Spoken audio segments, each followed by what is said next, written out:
This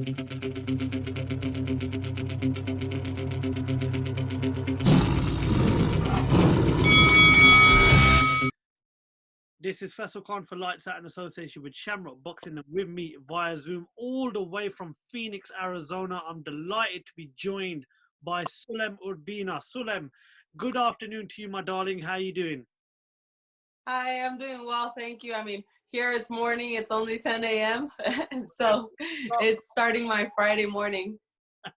How have you been these should I say these last 3 months? Have you managed to deal with this whole coronavirus situation? It's always interesting to speak to someone from America because we understand that the situation is kind of easing down there, but America's a big country, so you only hear about Vegas, sort of the strip reopening, you hear about New York, but talk to us about the situation in Phoenix, Arizona. Well, I was fortunate enough that I got a fight in at the beginning of the year. I fought in February, so I had some time off after that fight, and then the whole COVID thing started. I am married to my coach, so I do get to stay active, stay busy, stay doing pad work. Not like I wasn't working out during quarantine full mode where I'm getting fight ready or anything like that, but I was staying sharp, just staying active. And a few weeks ago, the gyms actually opened here in Arizona, and everything got back to normal. Restaurants started opening up again, and it's starting to feel a little more normal. However, Arizona has become one of the states with the highest numbers, or so the news says, that Arizona has one of the highest numbers of COVID right now, and that we might go back on lockdown. So I mean, you just don't know what to expect with 2020. It's been a pretty bizarre, crazy year. It has been definitely. This is a situation that's never occurred to us. I mean, when you walk around places where I'm from, it's just like walking in ghost town. But we've kind of we're kind of slowly getting back to some normality. What's been your whole take on this whole coronavirus situation? The government in the UK has been, highly criticised for in the not the last past few months. What's the situation been like in terms of the government over in the US right now? You know what? It's pretty crazy. I mean, you do know the United States is pretty liberal. You have people that believe this is real. You have people that say this is fake. You have the authorities that some, are, listening to the citizens that don't want to wear masks. Then there's the citizens that are, discriminating others for not wearing them, and it's pretty chaotic. My husband was in the UK when the US went on lockdown. So he told me while he was over there, it was like non-existent. It was everybody was pretty relaxed, let the virus run its course. And for me, I believe, it's a real virus. It's out there, but I believe it's also a way of telling you to change your way of life, become a healthier person, take care of yourself, because like it is said, it is something that attacks, people with weaker immune systems. So we have to, take care of our bodies, and maybe it's a call for us to, change our lifestyle a little bit. I mean, this whole COVID thing has turned into politics some way. We have elections coming up in November in the US, and, President Trump is being criticized a whole lot for the way he's handled it. And, the Democratic and the Republican Party are, trying to use COVID as a political gain. So, I mean, COVID has become very political. Yes, of course. At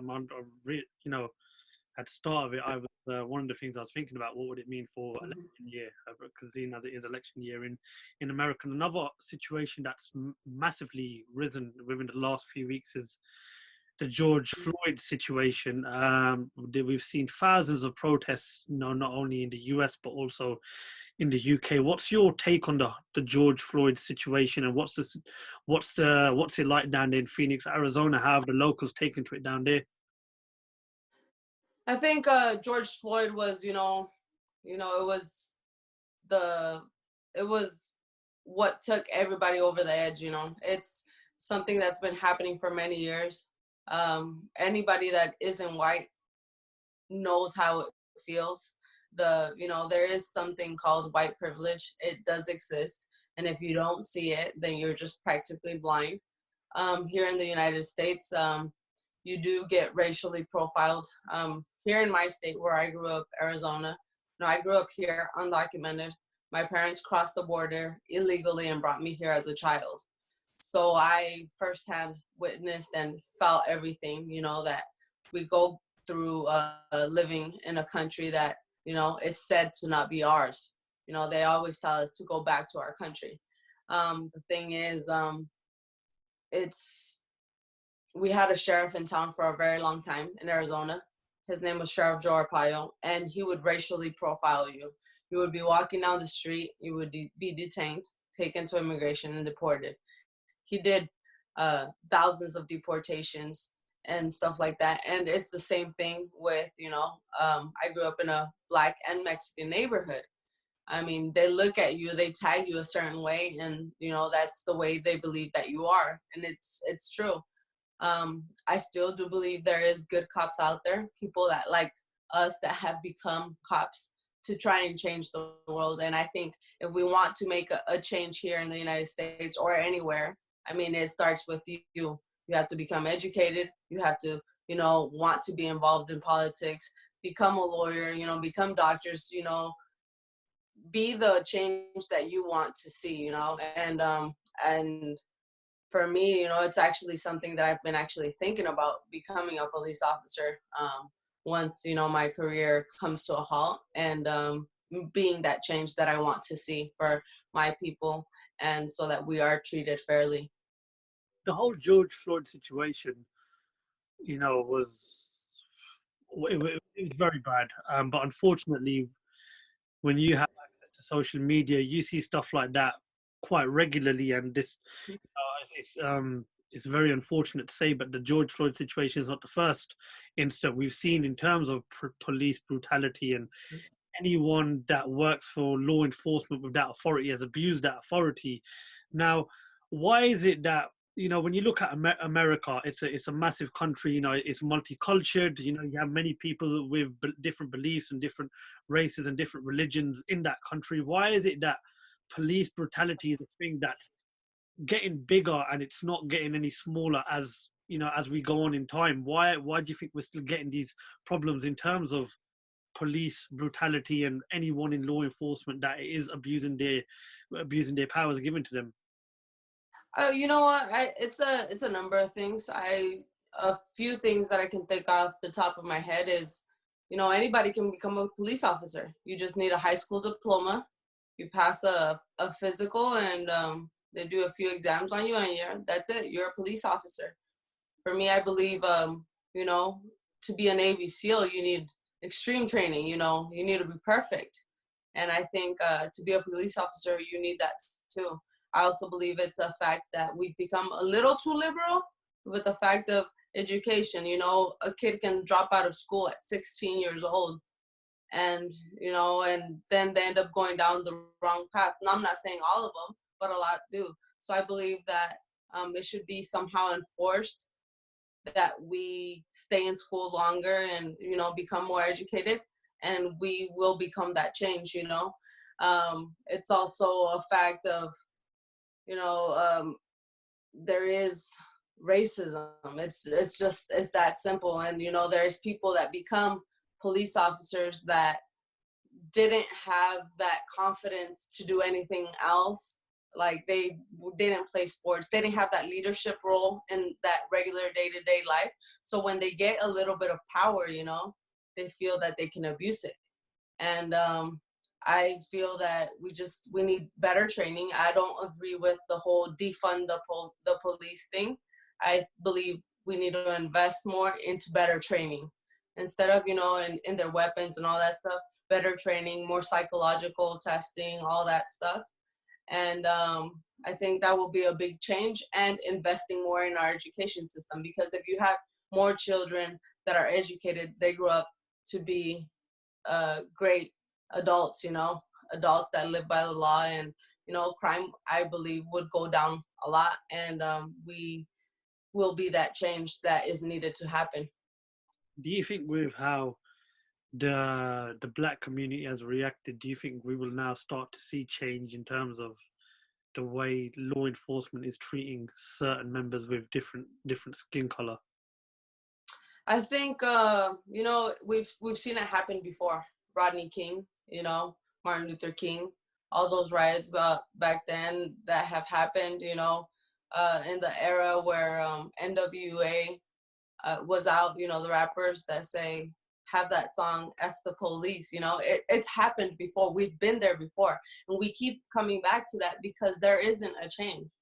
And like I said, politicians might make a change for us, but at the end of the day, we have to make it for ourselves. We have to educate ourselves and become better, and we have to, get ourselves in politics. We need both black politicians, Mexican politicians, lawyers, police officers. I think if we want to see that change, I will stick by it that we have to become the change because we've been at this spot many times before. Did you by any chance listen to what Anthony Joshua had to say at one of these protests? I heard something about people being angry, but I didn't quite grasp why or what exactly he said. Well, honestly, he more or less said that we should, I can't remember word for word, but he's more or less said that we should invest in our own people. We shouldn't shop at a white man's shop. We should invest in our own community, in our own people.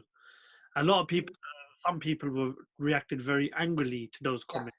Some people have said he should be removed from certain awards that are looking to be held at the end of the year. Manny is a huge figure in the public, as I'm aware of. He's sponsored by, big companies such as JD as well, heavyweight champion of the world, really well-spoken person. You've obviously heard some sort of heard some sort of words that he has said that I've just told you. What would you make of those comments? I think I understand him. I understand him as somebody that's a minority. I completely understand him, but at the same time, it separates us a little bit.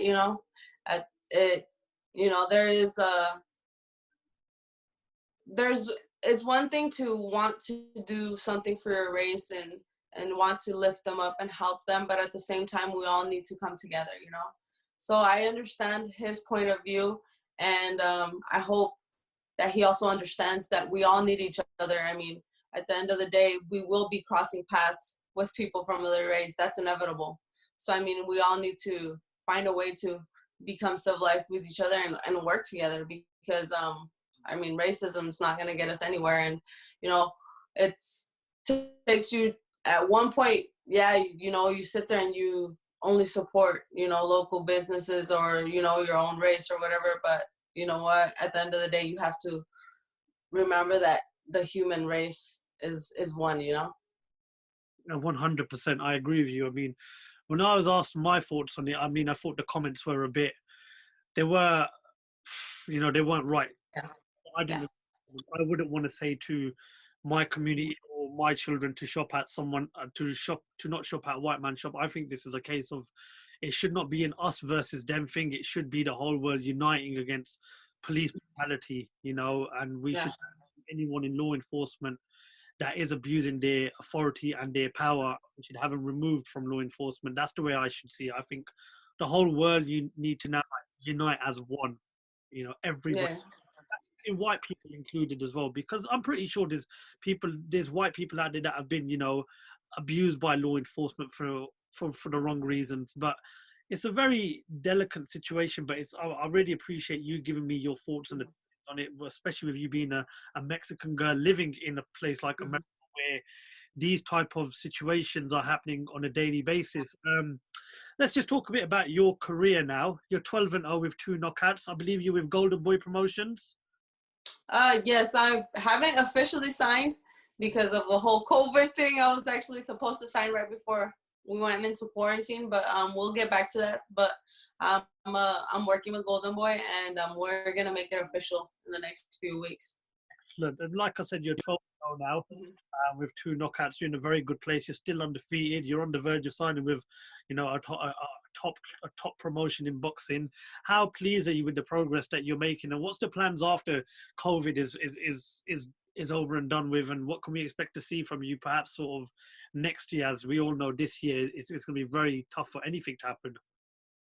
You know, it's been a long road getting here. First off, I debuted in Mexico. I did, I believe, all 11 of my fights in Mexico. That was my 12th fight, was my debut in the U.S. with Golden Boy Promotions. And it's been a long road, and like everybody wants to come to fight to the U.S. You know, in Mexico, it's women's boxing is viewed a certain way, and we're admired, and in the U.S. it's slowly growing. But at the end of the day, the U.S. is where the money is, and this is where we want to be. You know. Katie Taylor, Clarissa Shields, Amanda Serrano, all those ladies, you know, right now are doing great, opening doors for all of us. And the women that have come before us, you know, Christy Martin, Layla McCarter, you know, all those women have worked so hard to get us to where we are right now. It's been a work in progress. Women's boxing still viewed by other people, you know, as the wild, wild west, you know. A lot of people don't really support it, but I think we're on the right way. We just need to keep these big promotional groups like Top Rank, Matchroom, Golden Boy to keep displaying, you know, good quality female boxing matches. And I believe that we're going to be on our way. As for what's next for me, I think we're all at a standstill right now with COVID. We don't know what's really going on. I have been speaking with Golden Boy, and hopefully, you know, they're going to get the ball rolling on their own shows next month in July. So once that gets going, I believe I will have a fight date soon, and, you know, maybe work for a world title. The rise of women boxing, as you mentioned, is huge these days. You know, boxing is at such a good place, but it's not only in boxing. I mean, you look sports, you know, the NBA, even WWE. You know, I'm a fan of the WWE. That women's sports all over is just getting bigger and bigger and bigger. In terms of boxing, what do you think the main reason is for women's boxing to be where it is today? I think for a little while in the U.S. it died out. You know, they stopped showing women's boxing on TV. You know, I think the last ones were like Layla Ali. And then, you know, the rise happened where, you know, Katie Taylor turned pro. Clarissa Shields turned pro. You know, after being Olympic gold medalists, a lot of elite athletes from the amateurs decided to turn pro. So it caused a little, you know, shake up in the women's divisions. And I believe it's why it's awakened the sleeping dragon again, because for a little while it died out. It's well you know, out there in Mexico and China, in Argentina. Argentina has so many world champions, but in the US for some reason it just died for a little while. And, you know, all the women that came out from the amateurs that have the skill to, you know, draw those big crowds are finally pro, and they're making noise, and that's what's making noise right now. We're gonna have to obviously, you know, test your boxing knowledge now. It's always good, anyone's opinion in boxing. My favorite division right now is I would have to say is probably the middleweight, the super middleweight division, because it's action packed. You've got some great fighters in there, and one of those fighters in that division, I believe, is a pound for pound king today in Canelo Alvarez, a fellow Mexican. You know, one hell of a fighter, a great athlete. You know, a man you could just watch all day and night. Canelo Alvarez, you know, in boxing aside, for the Mexican population, what has he done for the Mexican people? And, you know, how much of an honor is it to have Canelo representing the Mexican population right now? You know, Canelo is the perfect example of somebody that came up from nothing. You know, the kid competed at a small national tournaments, and, you know, red-headed, freckled kid, you know, not your typical Mexican, not how the world sees Mexicans, you know? And actually we have a lot of Mexicans that look like that. And so he came out, he's a handsome guy, and, you know, he started moving up the ranks. he made his own name. He made his own legacy. He's not the son of a father that was a legend. He's himself, his own brand, you know. And I take my hat off to him. I love Canelo Alvarez. He's, you know, he's everything that everybody wants to be now. I mean, like it or not, he's the star of boxing right now in the Americas. I mean, it's between him and Anthony Joshua. I know Anthony Joshua is huge in the UK, but I mean, Canelo Alvarez here is, you know, the guy can't go to a mall by himself. I mean, people will go crazy for him. And, you know, everybody talks about him, good or bad. It's good PR. So, I mean, he's where everybody wants to get to one day. He's a hell of a fighter, and he's, you know, from all the way from super welterweight to like heavyweight. He's held world titles in, and right now he's at the top of his game right now. And you know what I think is he you know, he did it the right way. He did the come up the right way. Right now, everybody that wants to fight him sees him as a cash cow and outbid themselves. You know, when he fought Mayweather, he got paid, you know, what he was going to get paid. And he didn't sit there and cry about it. He fought Mayweather. He lost. But you know what? He made it happen, you know, and now he's the star. Now these kids, you know, nobody wants to fight him for $5 million because they all want to get paid, you know, millions and millions of dollars. And I mean, they don't understand the come up. Do you think there's anybody capable of beating Canelo right now? I really wanted to see him and Billy Joe Saunders because Billy Joe has great movement. He's very slick, and I was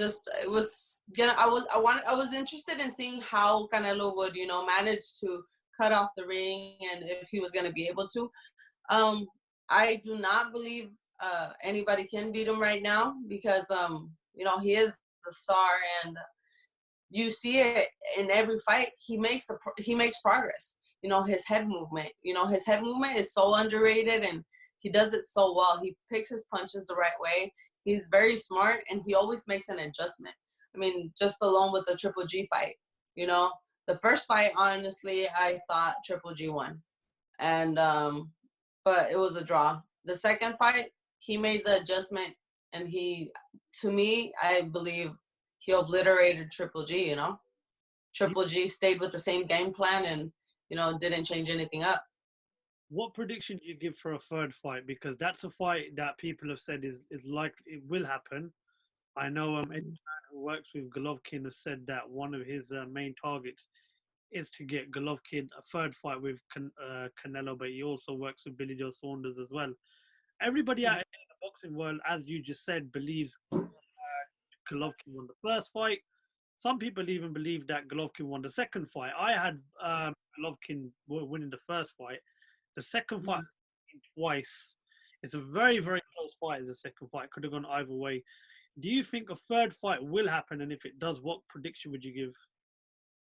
You know, in the second fight, I think Triple G started showing his age a little bit. You know, he wasn't as slick. He was very, very slow.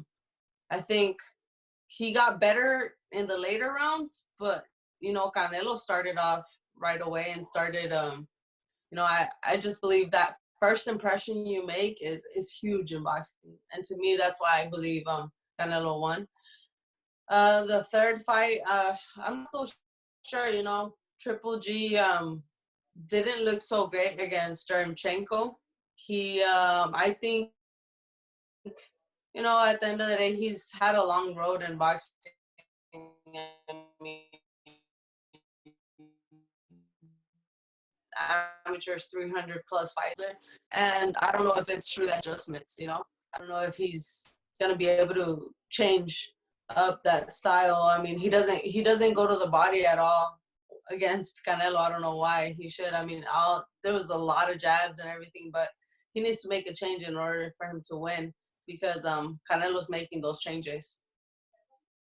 The final question of the interview has to be, and you just mentioned something about Anthony Joshua being probably the second biggest face in boxing right now. Someone that will argue against that is his heavyweight rival, the Gypsy King Tyson Fury. The man that has just risen massively since he came back into boxing. And I've always said, for the sake of boxing, it's probably the Yeah. best thing that's happened to boxing in such a long time. Now, last week they both agreed a 2-fight deal for 2021 for all the marbles. That is, of course, if they are still do hold the belts, which I'm pretty sure they will by the time we get to them 2 fights. Yeah. Predicting Canelo versus Billy Joe Saunders and Golovkin might be a lot easier, but it's never easy predicting the two best heavyweights in the world right now, especially with how well they've both done in their last fights. What prediction do you give for Fury versus Joshua? Not in just one fight, but in both fights, because they are both set to fight each other twice next year. You know, I think, I think, I think Anthony Joshua has done the marketing and everything great. That's why I say he's the, the second biggest star in boxing, or the first. Him and Canelo go hand in hand. But Fury's right there, man. I mean, the man is extremely commercial. He's marketable. He's funny. He's, very well spoken, and he says what he thinks, and he entertains. So Fury's right there with him. But, Anthony Joshua has those titles on him. He has 3 titles versus, Fury having 1. I think Fury's skill level is way higher than Anthony Joshua's. I think you can see the fact that, Fury has more wit, more skill, more footwork. He can change it up. He can bang. He can brawl. You did see a little bit of changes with Anthony Joshua this last fight when he recovered his titles against Andy Ruiz. He lost the weight. He became a little more light on his feet. But I still think Fury's a whole different level in boxing. And I honestly think that if Fury keeps his mind straight and keeps his mental health right and training and being positive, I think that he can beat Anthony Joshua both times. They definitely make for 2 incredible. I mean, I've labeled it as probably the biggest fight ever, one of the biggest fights ever, because of how, the importance of it. We've not had like an undisputed heavyweight champion since Lennox Lewis. One more question I have to ask you: Andy Ruiz Jr., again another fellow Mexican, Yeah. first ever heavyweight Mexican champion of the world, but unfortunately couldn't repeat his first victory against Anthony Joshua in the second fight. Yeah. Some people, criticize him. Yeah, they say the money, the fame, the high life got to him. A lot of people are criticizing him for the way he split with Manny Robles. What sort of changes do you think Andy Ruiz Jr. needs to make in order to get back to being a heavyweight champion of the world again? Something that I want to make clear is Anthony Joshua had I don't know how many amateur fights, like 30 something.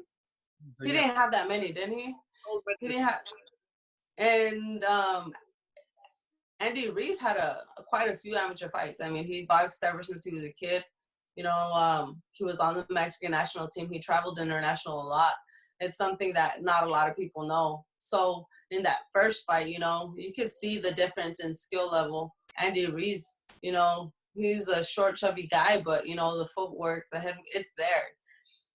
He's very, very talented. Even though he doesn't look, his physique doesn't look it, he can box. He's very, very smart. As changes in coaches, I don't think it matters.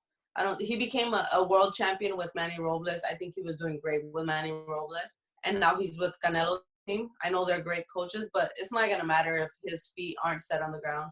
He has to want it. I believe if he, trains the right way and he's hungry for it again, he can accomplish it again. However, I don't know if he will, because you can't lose your ground. I mean, I've never been a millionaire, so I can't imagine what it is. But, he has the skill, and I just hope he gets his mind right and he could be back on top. It's going to be interesting to see.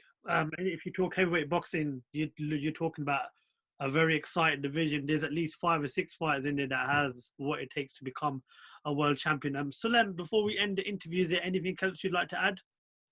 Well, yeah, I mean, talking about the heavyweight division, I mean, it was the heavyweight division was kind of dormant for a little while, we were at a golden era with Mike Tyson and, all those past world champions that, it was all about the heavyweight division. And then all of a sudden, 160 and 154 became the divisions that everybody wanted to watch because the heavyweight division went to sleep.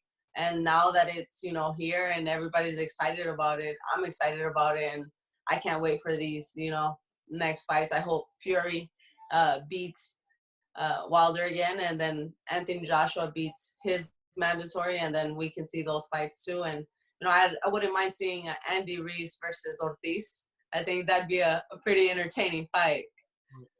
I've spoken about that fight a lot. Ortiz is a guy I would love to see win a world title, and Andy Ruiz, listen, he's proved already he belongs in the heavyweight division. It'd be nice to see him come. That is a brilliant fight. I think Andy Ruiz versus Dillian White's a great fight. I think Ortiz versus Dillian White's a great. You can sit there and debate all day long. You can name 10 fights I can name to you right now in that heavyweight division. Yeah. That are brilliant fights. I think Usyk. The heavyweight division is pretty stacked right now. There's a lot of talent, and I'm excited, and I hope they keep giving us those glory fights. We're in an era where the best don't really want to fight the best right now, and the heavyweights are stepping up, so that's good. I think another great fight is Usyk versus Fury because of how technically and how good they move on their feet. That makes for a great fight. We could speak about it all day long, but Sulem, I just really want to thank you for giving us the opportunity to finally speak to you. Hopefully we'll stay in contact and we'll make this the first of many. And who knows, one day you might come over to the UK and we'll arrange a face-to-face interview, but we'll be keeping a close eye on you. And like I said, it'll be good to speak to you again at some point. No, thank you. Thank you for having me. It's always, fun talking to people from the UK and making new friends and family in the boxing community. So I hope one day I can make it out there and meet you in person. It's always fun talking boxing, and thank you for having me. Well, it'll be our honor and privilege. Sulem Urbina, thank you very much for talking to Lights Out. Look after yourself, keep safe, be well, and we look forward to seeing you back in the ring when this whole situation is over and done with. Thank you. Thank you very much. You know.